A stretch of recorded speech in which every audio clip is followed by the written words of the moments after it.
Good morning. Thank you for joining us for Research 411, a talk show focused on sharing best practices and trending research topics delivered by professional staff and prominent UT Dallas researchers from various disciplines. I am Tiffany Willoughby, Education Programs and Outreach Manager in the Office of Research. I will be your moderator today. Joining me are your presenters, Rafael Martín, UT Dallas Vice President and Chief of Staff, and Dr. Timothy Bray, Associate Professor of Practice and Public Policy and Political Economy. Together, they will discuss research, statistics, and information related to the current COVID-19 pandemic. Welcome, Rafael and Dr. Bray.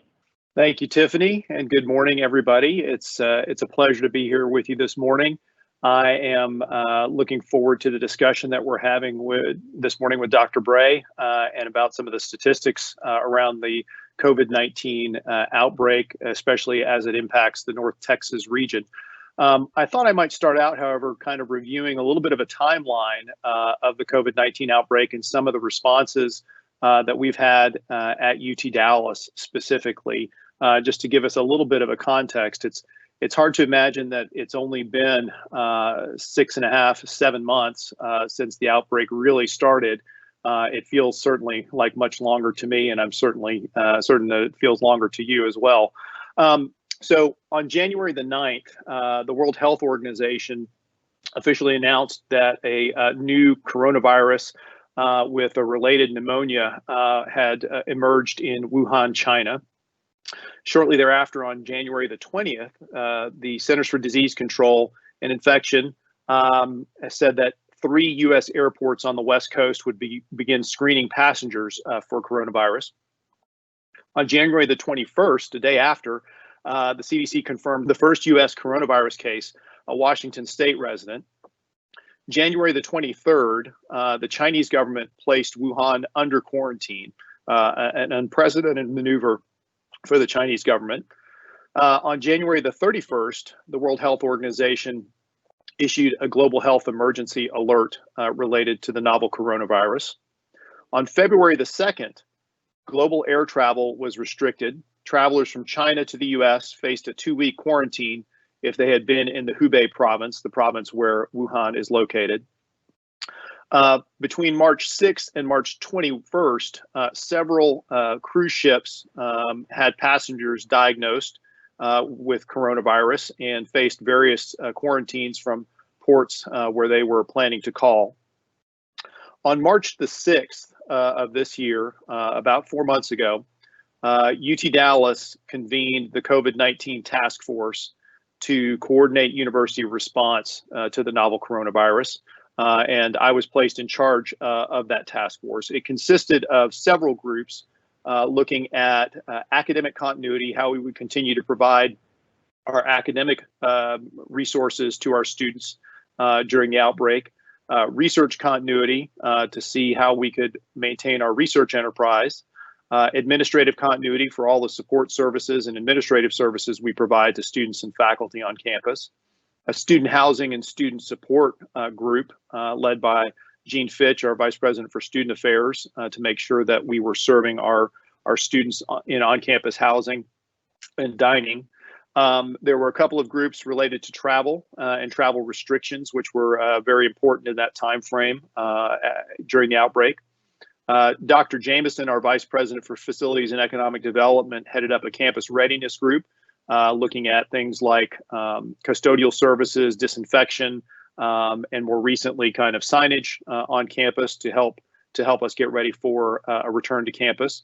And then finally, there was a communications group, which hopefully many of you are familiar with their work, the alerts. The COVID-19 website was stood up at that time so that we had a centralized location for all information related to the outbreak and UT Dallas. That was March 6th, the first meeting of that task force. On March 12th of this year, we announced an extended spring break and that classes would resume on March the 30th, but would be entirely online. There was a cancellation of all campus events, including the spring commencement ceremonies after March the 30th. On March the 13th, the day after, the university alerted the faculty and the staff that they should prepare to work remotely. And we really began the process of moving most of our employees to remote work off campus. The exception being our facilities and our public safety personnel who've remained on campus. And I want to say thank you to all of them for keeping our campus ready and safe while many of us have been working remotely. On April the 3rd, the university announced that summer classes would be entirely online. On May the 4th, President Benson issued an update to the campus community about the fall semester. And I'll talk a little bit more about our plans for the fall semester shortly. On May the 12th, UT Dallas began to dispense CARES Act funding, emergency aid funding to our students that was passed by the Congress earlier in the month or late April. And then finally, July the 7th, the university had updated its guidance for employees returning to campus and implemented a mandatory daily health screening for anybody returning to campus. So hopefully many of you have seen the Comets United website. That will be our primary point of information for faculty and staff and for students that return to campus in the fall. It provides guidelines on what's required and should be very helpful, hopefully, for our employees, for supervisors, in communicating with their employees returning to campus, and a central point of information for all of those issues. So just briefly, in terms of our plans for the fall semester, as most of you know, we have announced kind of a flexible model for the fall semester. Some classes will be conducted in person. Some classes may be conducted in a hybrid model with some students coming to class 1 day a week so that we can minimize the density of people in that class, and some classes being conducted entirely virtually and online. We're still in the process of making those determinations in consultation with faculty, and should have all of the modalities of courses updated in coursebook by the 24th of July this month. So in a little more than a week from now. In terms of faculty and staff returning to campus, we are taking a very conservative posture at this time. Essentially, the only folks that are on campus right now should be our facilities and public safety personnel, and those that are required to prepare the campus for the return of our students, especially into student housing, and who may be needed to serve the students directly once they're here. We are watching the metrics associated with the outbreak in the North Texas region very carefully, and that presents us with a good segue for me to turn things over to Dr. Bray, because he and his team at the Institute for Urban Policy Research have created a tool that has been extremely helpful to me and to the leadership team here at the university in terms of making decisions about how and when to return activity to campus, and has also been being used by several local governments to help in their decision making as well. So with that, let me turn it over to Dr. Bray so he can discuss the tools that he's created, and we can have a little discussion around some of the metrics associated with the COVID-19 outbreak in North Texas. Dr. Bray. We work in this intersection of people and policy and practice. The challenge that we have with people, policy, and practice is very often we don't have the data that we need to make good decisions. So what we've begun doing when we started working actually with the city of Dallas was to begin to put a set of tools together to help folks digest this information, to help folks understand what are the trends doing. Are they going up? Are they going down? And surprisingly, there's a lot of data to digest. If you've opened the page of any newspaper, if you've gone to any website or God forbid, Facebook or Twitter, you get lots of different data points. Our challenge was to really help people understand the data they needed to make decisions. So we built this dashboard, and I'm sure they'll circulate the link out. It's at urbanpolicyresearch.org/COVID-19. The dashboard focuses on 3 types of data. First, we look at case data. This is information on the number of people who are positive with COVID-19. And we track new cases, we track new deaths. We also track this concept of active cases. One of the big numbers that we see is tens of thousands of people who have been diagnosed, but those diagnoses have spanned over 4 or 5 months. So what we really want to understand is how many people out there right now are currently sick.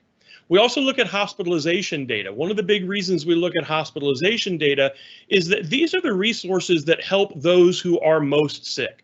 So understanding how much capacity we have in our system is a very important piece for our policymakers and also everyday residents to understand. And then lastly, we're looking at testing data. And this is a great set of data that the city of Dallas has made available to us.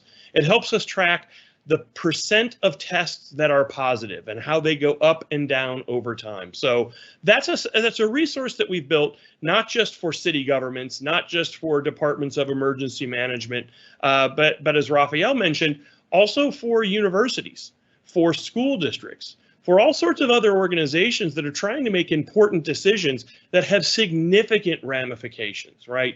The decision to open or close a college campus has all sorts of complications that have to do with who needs to come in, how often do they need to come in, what types of resources and cleaning do we need to do that's different than what we did before. The same thing is true with school districts, the same thing is true with retail organizations, gyms, all of that. So our contribution is really to help people take data and make it useful in their lives. Thank you, Tim.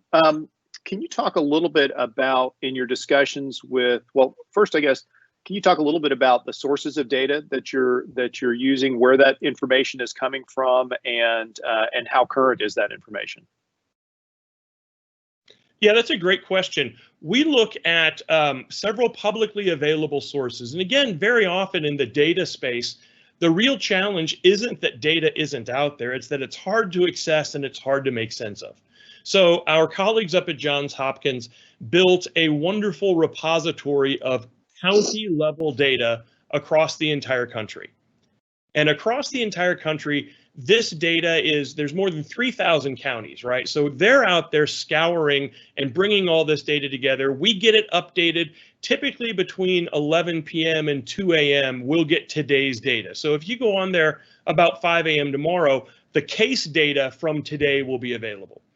Second, we use data on hospitalization from our partners at the North Central Texas Trauma Regional Advisory Council, the RAC. The RAC has been around for a long time coordinating trauma resources. Now, they have a daily tool that hospitals voluntarily fill out. And the big reason they collect this data is to help understand what our capacity is to respond to a mass casualty incident. So, for instance, an earthquake, a tornado with lots of people injured, a major building fire or something where you have a lot of folks who are injured. What types of hospital space do we have and where is it? They've tweaked that data collection system to collect data on COVID-related hospitalizations. So we know, for instance, and you can find this on the dashboard, we know how many people were admitted in the last 24 hours with COVID-like symptoms, either because they came through the ER or they were admitted to a med-surg bed, a regular hospital bed, or an ICU bed. We also know ICU occupancy. For instance, as of today in the region, we're close to 80% of ICU beds are occupied in Dallas County. It's right at 80%. That data is about, again, it's within the last day. So we get an update between noon and 4. That data goes into the website. Sometimes you'll catch that as early as 6 on our website, so you might see today's hospitalizations. The testing data is a different story. When the Dallas mayor issued his order, his emergency declaration on March 12th, he required all labs physically located in the city of Dallas to tell the city about their testing activity. Now, none of this is patient data, but let's say a Walgreens lab sitting in the city of Dallas conducts 10 COVID tests. They're going to tell the city how many tests they performed, how many were positive, how many were negative, and how many they're still waiting on results. What this did was produce a body of data that policymakers have not had access to. Typically, what county health departments have access to is the positives, right? If someone is tested and they're found positive, that data goes to the health department. The health department now knows how many people have tested positive, and the tests run in their lab, they know that information. This was the first source of data that looked at general population data. Now, the labs may be located in the city of Dallas, but the folks they've tested could be from anywhere. So it's really just a point in time understanding of how many tests are being conducted and what we're seeing. That data is, again, less than 24 hours old. We get an update between 5 and 8 p.m. It goes up into the website. And so typically, if you go in tomorrow morning, you'll see all of the data from today. Tim, how reliable do you feel like the data that you're publishing is, and you know, is there a margin for error as with kind of most statistics in terms of what's being reported? There is, but again, with most statistics, we don't know what that margin of error is, right? There are lots of ways that anomalies creep into the data, and a lot of it is related to what we call business processes. So for instance, if you look at the testing data, one of the things that we know is our first responders, our frontline workers in hospitals, these folks are being regularly tested. Those tests are in the data. So over time, you begin to see the positive test rate go down. That's a natural function of who's being tested. So when, as we now see, that positive test rate is going up, it's a clear signal that there's a greater prevalence of disease in the community. The same thing is true with death data. Death data is reported on the date that the county receives the death notification. Sometimes that death occurred yesterday, sometimes that death occurred 2 or 3 weeks ago, and we've waited for an autopsy, or we've waited simply for records to cycle through the different business processes. Hospitalization data is another great example. There are business processes and what we call statistically seasonality in the data in hospital data. We see more admissions on some days of the week than other days of the week. We tend to see different volumes on the weekend than we see during the week. Think about this. During the week, you might go to your physician's office. On the weekend, if you think you're sick, you might actually go to the ER, right? So we tend to see those ebbs and flows. We've done several things inside the website to try and smooth that out. So for instance, on some of our data, we look at 3-day averages. Quite often, especially with counties in North Texas, we won't see results, we won't see death counts or case counts published on a Sunday. But then we'll see twice as many numbers on Monday, right? So to prevent people from thinking we've had a spike on Monday, we tend to smooth that data over 3 days. Hospital data, we smooth over 7 days because we tend to find that today, Tuesday, is more comparable to last Tuesday than it was to today. So we smooth that data to try and compensate for those issues. But Rafael, that's why all 3 pieces of data are important. We see case counts go up, rightfully so, because we're doing more testing. How do we know we really have a problem? We look in the hospitalization data and see that we've had a 230% growth in the folks in the hospital with COVID over the last 3 or 4 weeks. So we kind of offset that narrative that, hey, this rising case count is just a byproduct of doing more testing when we look in the other sets of data. So, Tim, that leads me to a question about what should we be looking for as decision makers, making decisions about the university, or just as individuals making decisions about, should I go out to a restaurant, on the weekend? In the data that makes you feel more or less secure about, the risks associated with contracting COVID-19? So one of the things we look at quite often, frankly, is the number of active cases. Because if you're going to catch the disease, you're most likely going to catch it from somebody who has it. So it's helpful to know how prevalent it is out there in the community, right? When we're talking about tens of thousands of people who are sick, and we winnow down on counties and look at, for instance, active case rates per 100,000 population, right? How prevalent is this disease in the community? I would look there. I would also look at the hospitalization data. Again, I come back to this number of people in the hospital, lab confirmed with COVID. That number is skyrocketing. What that tells me is it's not just asymptomatic or mild symptom cases that the tests have picked up. There are people who are really sick. Now, the number one thing we can do is what are called non-pharmacological interventions, right?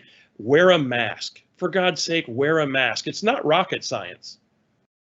So one of the things we want to take a look at is how we modify our own behaviors, right? We don't hug. We make sure that we wash our hands. We sanitize our hands, right? As we're talking about coming back to classes, for some classes that will be in a classroom, it's extremely important that we follow these protocols, because you might not think you're sick, but you might be sick. And that's the real challenge, right? So if we're strict with ourselves, I think we begin to mitigate this disease. And that's an excellent point, Tim, too, and an opportunity for me to let everybody know that indeed, when we do have in-person classes on campus, facilities management has already gone through every classroom at the university and mapped out where people can sit in that classroom to maintain a minimum 6 feet distance from every other person in that classroom. Now, of course, that means most of our classrooms will have about 1/3 the capacity that they normally do. And so scheduling is a little bit of a trick, but that is absolutely what we're planning to do in bringing students back for the fall. And as you said, mandating mask use on campus 100% of the time. Tiffany, are there any questions from the audience? Thank you, Rafael. There are a few questions in the queue. The first question is, based on your data so far, what do you think about schools opening in the fall? Is it smarter to postpone, open on time, or open earlier? So that's a great question. And I'll preface that with, I have 5 daughters, age 22, who's in nursing school, completely online, all the way down to age 7. And I can tell you that my kids at different ages handled this online school much differently, right? My teenagers, they were okay with this sort of remote learning environment. My 7-year-old, not so much. And so I really do think we have to weigh not just the disease issues, right, and the consequences of disease, but also the consequences that are happening to our kids from not having that sort of relationship. I don't purport to know the right answer, but just like universities are finding ways to do things differently, I think now is a really good time for our schools to find ways to do things differently. I will say that, you know, as a professor, this was my first time teaching completely, online in a synchronous mode.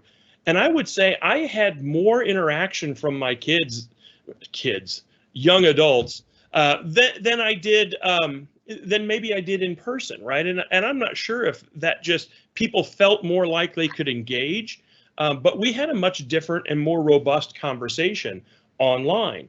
I think our elementary schools can find ways to do that. One of the more radical ideas that I heard, which I kind of like, was to do the online learning for your older grades and then use the excess capacity from your middle schools and high schools to spread your elementary kids out, right? All of that, of course, is coupled with the fact that I'm a professor and my wife's a school teacher. We're able to support our kids at home, right? But there are a lot of parents who don't have that luxury. And it really was a luxury for me to be able to shuffle my schedule so that I could support my kids in online learning. So many parents don't have that. And unfortunately, one of the things that makes that online learning work is a home environment where parents have the time to make sure kids are engaging, to keep them involved in other types of work, right? And when you don't have that because you can't be at home, or you might lose your job because you have to stay at home because your child's school is not open, these are really weighty decisions. But I do think we have the opportunity and we can find new ways new ways to do these old things. I would just add too, from from a risk standpoint, we also have to take into consideration that by and large, at least at the university, the population of students that we serve are at lower risk from contracting serious complications from COVID-19, and in some cases may be completely asymptomatic. As a group, our faculty and staff are generally at higher risk compared to that to our student demographic. So we need to make sure that we are certainly protecting our students, but we also have an obligation to protect our faculty and our staff as well, who may in some cases be at higher risk for serious complications. Thank you, both Rafael and Dr. Bray. Next question in the queue, I believe, is for Dr. Bray. Based on your data so far, what is the trend you see for the fall semester? A rise, a plateau, or a dip? So I just looked at the data before this event. One of the indicators, again, that I mentioned I like to look at is COVID hospitalizations, lab confirmed COVID hospitalizations.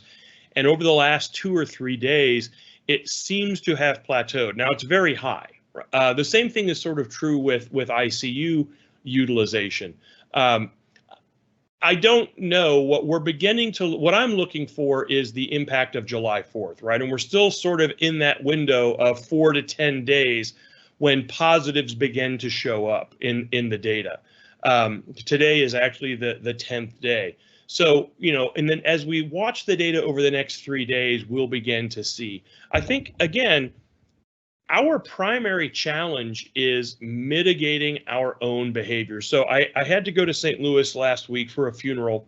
We're driving back, and the funny thing is, the only people I ever saw in masks were people who got out of cars with Texas plates. So say what you will about Texas, but the folks in Oklahoma and Missouri weren't masking like we are.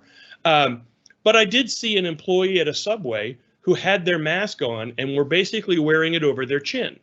Now, I don't know, maybe it's not clear to me how the mask provides any benefit if it's not over any of the holes on your mouth that put air out, right? I mean, but that's a behavior issue. That's something we have to be diligent about, right? And not to protect myself, but to protect everybody else. And I've said to people before, if we're right about masks, then wearing it is going to save a life. If we're not right about masks, then all we're going to do is inconvenience ourselves. But I would much rather hedge to the side of keeping other people safe and hope that other people would want to keep me safe. As Rafael pointed out, we tend to be much older than our students, right? I'm not going to sort of weather this storm as well as my 19-year-old freshman is going to do. So I really think this is the challenge. We can keep these numbers down, but it's up to us, and it's not about whether businesses reopen or schools reopen entirely. It's also about how diligent we are in our personal behaviors. And if we can do that, we will return to a new normal. So, my forecast is uncertain at the moment, right? We really are today and probably between now and Friday in that sort of, will the curve go up or will the curve go down? It might plateau for a few days, but the real question is, will we see it start to drift back down? We had nipped this thing in late May and early June. If you look at the data on the website, the curve was going down on active cases. And then it started picking up after Memorial Day. And the question is, what will happen from July 4th? And Tim, just a follow-up question to that. So what is the lag between enacting, some sort of mitigation strategy, whether it be mandatory masks or even back to a shutdown, and seeing the effect of that mitigation strategy? How long does that usually take? So 4 to 10 days. Again, controlling for adoption, right? So one of the things that we saw with the first shutdown is when it went into effect, people were scared and they obeyed, right? I mean, people were afraid and they actually took this seriously.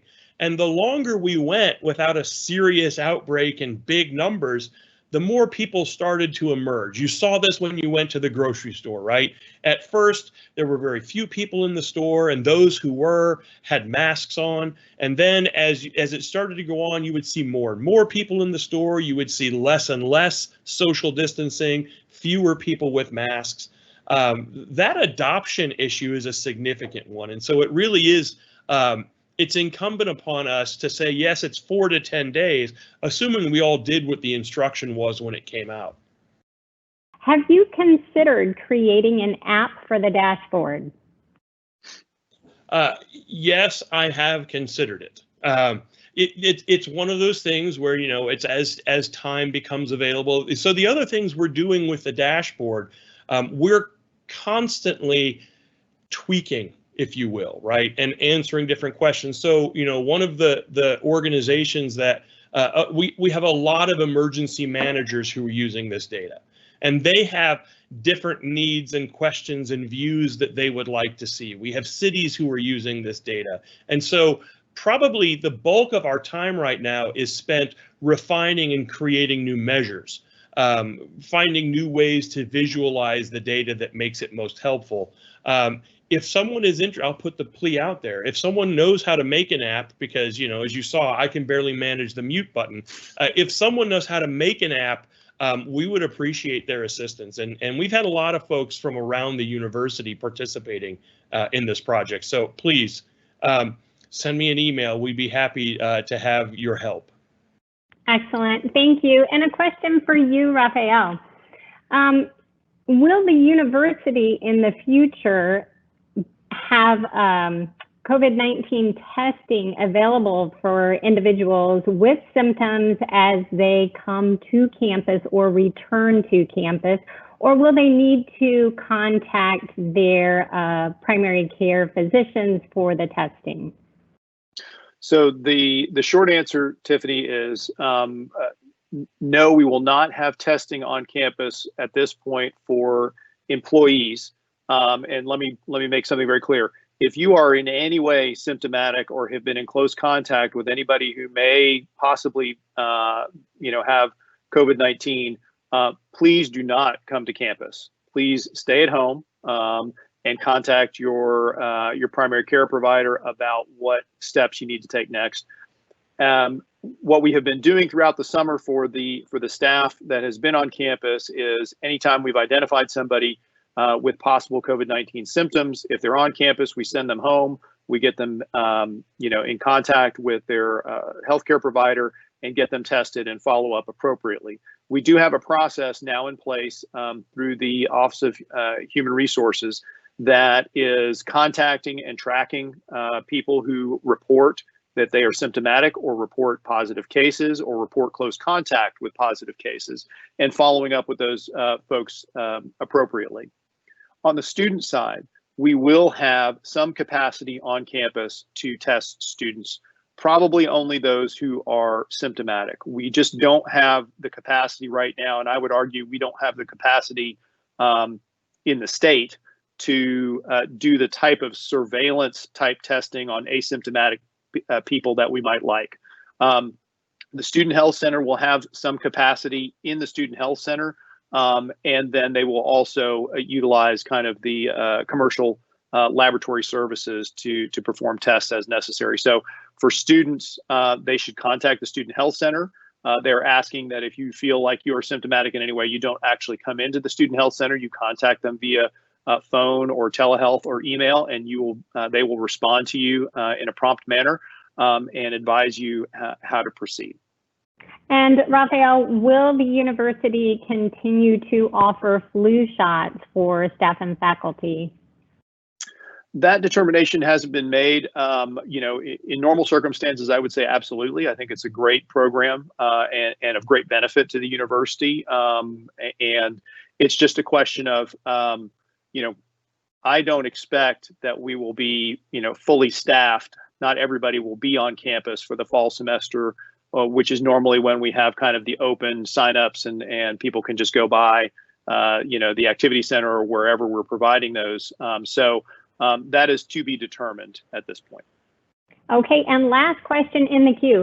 Given the recent discovery of aerosol transmission, is UTD reevaluating the decision to bring students back to campus? No, but we are looking very closely at the preferences of both students and faculty members in teaching classes. And as I mentioned, we will have strict enforcement of social distancing and mask wearing in all classroom spaces. And we believe that those strategies will help minimize, it won't completely eliminate, but it will help minimize the risks associated with transmission. Excellent. Thank you very much, Rafael. Rafael and Dr. Bray, thank you for being on our program today to share valuable information with our community.